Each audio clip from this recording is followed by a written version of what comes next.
Hey there YouTube, I'm Bubbins, and I'm finally back.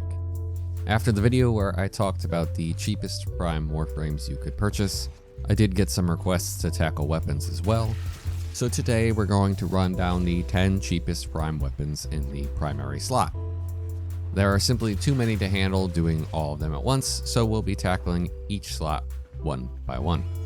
Our first weapon in the top 10 is also the first that is under $2 at $1.94, which is 33 platinum. Tigris Prime has a pretty low mag size and pretty tight spread compared to other shotguns, which lots of people view as a drawback considering the obsession with pressing a button to eliminate every enemy in the room at once. But it's vaulted and a cheap addition if you're trying to collect weapons. Number 9 is Panthera Prime, and honestly I don't care how good or bad a weapon is. Just $1.71, 27 platinum, to get a weapon that shoots saw blades is one heck of a deal. There's a tie at number 8 between Stradivar Prime and Scourge Prime. These two weapons are tied at 27 platinum each, which is roughly $1.50.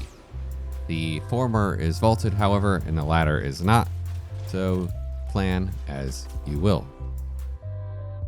At number 6, Astilla Prime is the cheapest vaulted primary Prime weapon in the game.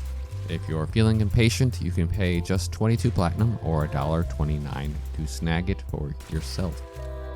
I will say one thing about bows in Warframe. They're cool as heck.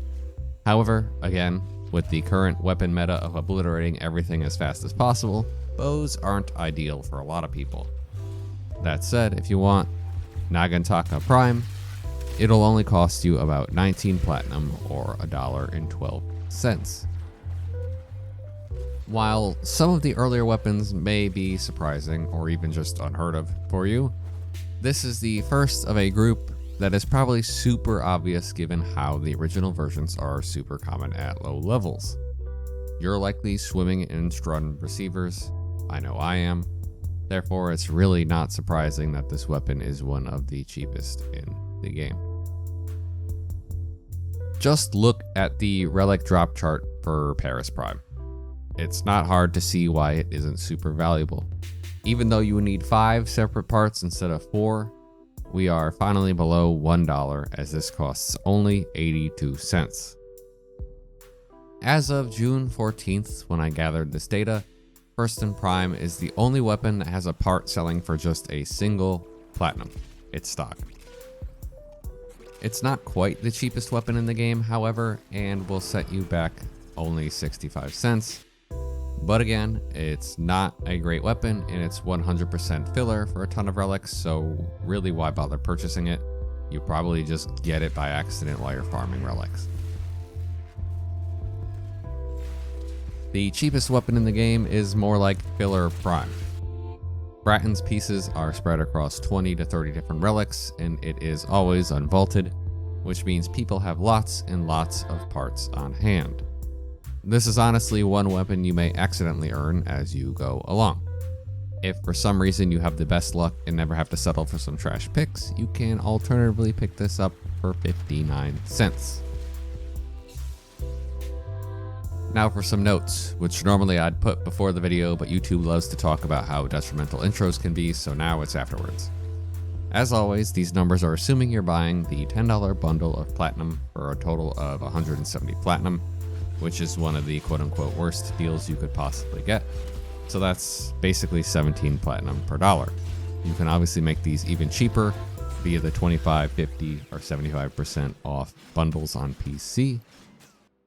While we only counted down the top 10, it's worth noting that every single Prime primary weapon costs less than $5. These 10 cheapest combined would only cost you $12. And for the console folks out there, costs are similar, but usually a little higher. Bratton Prime, for example, is 59 cents on PC, 71 on Xbox, 94 on PlayStation, and 47 on Switch.